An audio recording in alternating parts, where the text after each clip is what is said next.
মির্জা আব্বাস। তার ঢাকা ব্যাংক ফুলে ফেঁপে দিন, দিন বড় থেকে বড় হয়েছে। উনার ওয়াইফ এর দেখি যে সুন্দর, সুন্দর ড্রেস, মহিলা দলের সভানেত্রী। উনারা কিন্তু বহাল তবিয়তে ছিলেন। ফরমায়েশি অ্যা টেলিফোনে উনারা জেলে ঢুকতেন, ৩ দিন পরে বেরোতেন, কথাতে চলে যেতেন সিঙ্গাপুর অথবা কথাতে বাসায় থাকতেন অসুস্থ। এগুলো তো আমরা দেখেছি।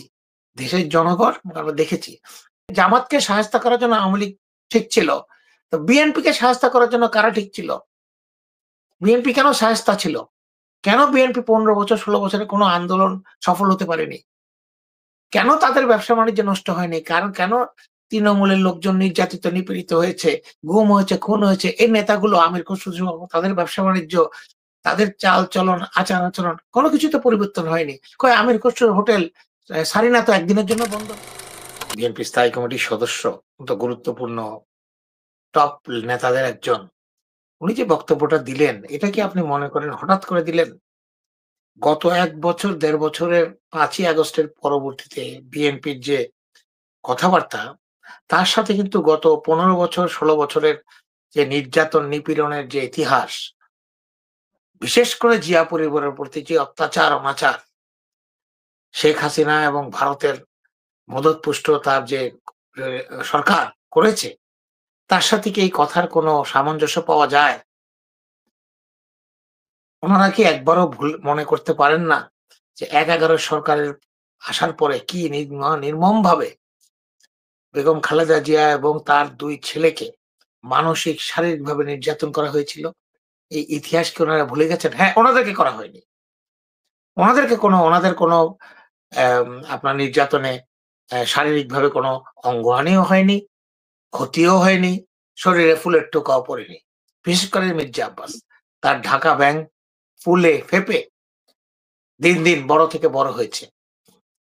উনার ওয়াইফ এর দেখি যে সুন্দর, সুন্দর ড্রেস, মহিলা দলের সভানেত্রী।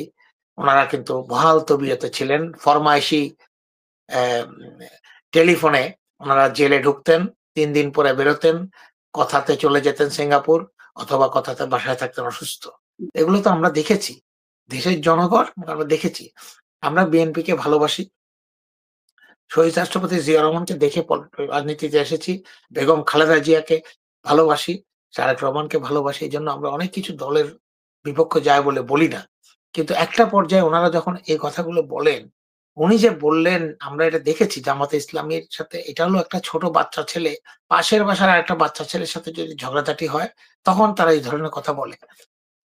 উনার মুখে কি বিএনপির একজন নেতা হিসেবে, স্থায়ী কমিটির সদস্য হিসেবে একজন বয়োজ্যেষ্ঠ পুরানো নেতা হিসেবে এসব কথা শোভা পায়? কে জামাত ইসলামী? বাংলাদেশ জামাত ইসলামী কে?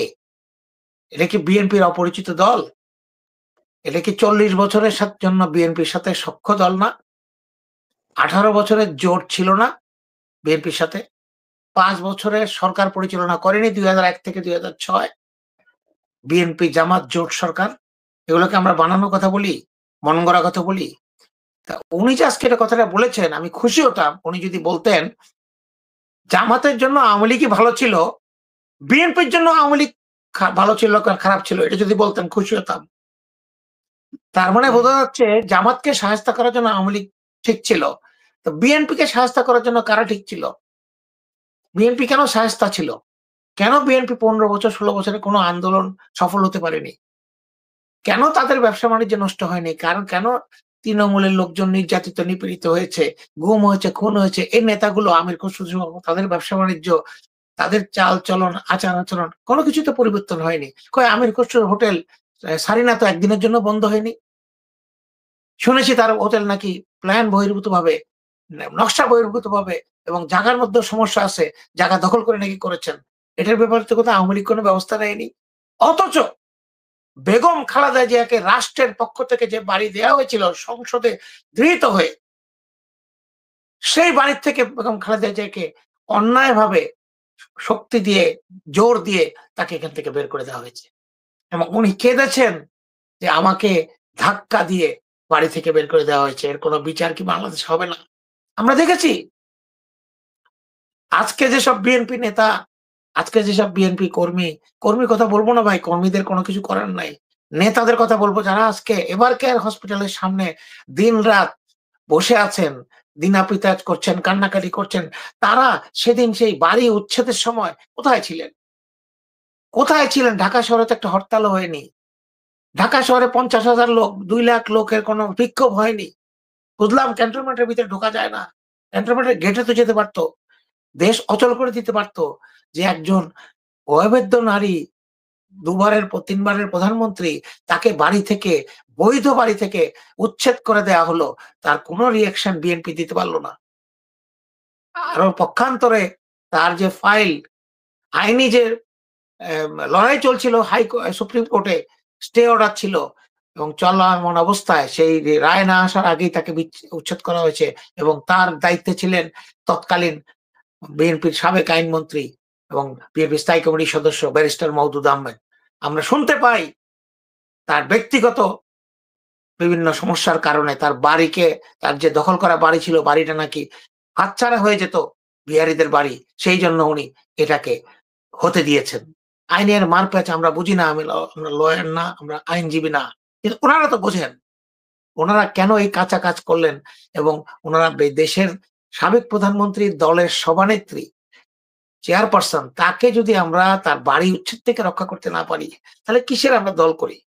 তারপরে আসেন আপনি সেই ২০১৪ সালে যখন উনি অবরোধ ছিলেন, বাসার সামনে বালুর ট্রাক দেওয়া হয়েছে কয়েকটি। সেই বালুর ট্রাক তো আমরা সরাতে পারিনি। কেন সরাতে পারলাম না? কারা সেদিন বালুর ট্রাক সরালো না? উনাকে ৩ মাসের মতো সেখানে বন্দী করে রাখা হলো, অবরোধ রাখা হলো, উনাকে বের হতে দেওয়া হলো না। আমরা তো কিছু করতে পারিনি। তারপরে যখন ২০১৮ সালে মিথ্যা মামলায় বানোয়াট রায়ে, ফরমায়েশি রায়ে উনাকে জেলখানায় নেওয়া হলো ৮ই ফেব্রুয়ারি, আমি জীবনে ভুলব না ভাই তারিখ। ৮ই ফেব্রুয়ারি ২০১৮ উনাকে যখন জেলখানার কোর্ট থেকে যখন ওকে জেলখানায় নিয়ে যাওয়া হুকুম হলো, কোথায়? বিএনপি তো কোনো প্রতিবাদ করতে পারল না।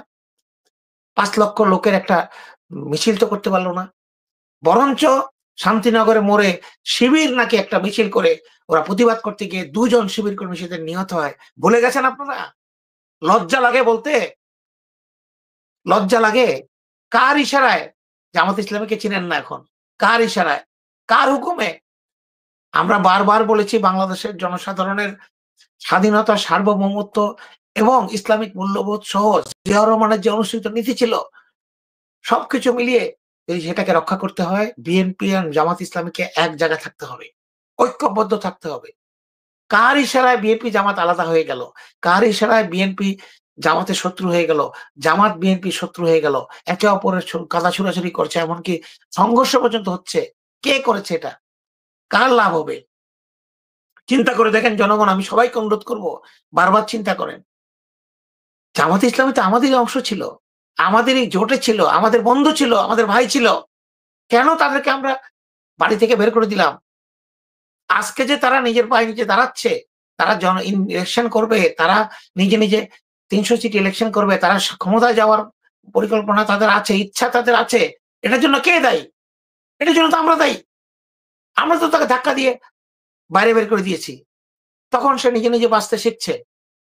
আর জামাত ইসলামের প্রতিও আমার অনুরোধ, আপনারা যেভাবে করে মনে করছেন বাংলাদেশে ভারতের হেজিমনির ভেতরে সেটা হওয়া অত সোজা না। হতে পারে। জনগণ যদি ভোট দেয়, যে দলকে দেবে সেই দলই আসবে। কিন্তু জনগণের ভোটটা জনগণ দিতে পারবে কিনা, নির্বাচনটা হবে কিনা, নির্বাচনে কোনো কিছু হবে কিনা কেউ জানি না আমরা। কারণ যারা ৫ই আগস্ট ঘটিয়েছিল, যারা ৫ই আগস্টে রক্ত দিয়েছে, শেখ হাসিনা পালিয়ে যেতে বাধ্য হয়েছে, তাদেরকে কিন্তু আমরা অবজ্ঞা, তুচ্ছ-তাচ্ছিল্য করছি আজকে। কেউ বলছি টোকাই, কেউ বলছি বস্তির ছেলে, কেউ বলছি নাম পরিচয় নাই, কেউ বলছি ২০ টা ভোট পাবে না। আমরাই বলছি। আমরাই বেনিফিশিয়ারি। সবচেয়ে বড় দল হিসেবে বিএনপি এই ৫ই আগস্টের বেনিফিশিয়ারি। বাংলাদেশের রাষ্ট্র ক্ষমতায় যাওয়ার একটা সুযোগ, একটা আশা, একটা রহমত আমরা আশা করছি। তাহলে আমাদের আচরণ এরকম যুদ্ধংদেহী কেন? জামাত ইসলামীকে আপনি কন্ট্রোল করতে পারছেন না? আওয়ামী লীগ ভালো ছিল। এই কথাটা বলে মির্জা আব্বাস আমাদের লক্ষ, লক্ষ কোটি বাংলাদেশের যারা বাংলাদেশকে ভালোবাসে, গণতন্ত্রকে ভালোবাসে, শহীদ রাষ্ট্রপতি জিয়া রহমানকে শ্রদ্ধা করে, তাদের প্রতি অপমান করেছেন আপনি।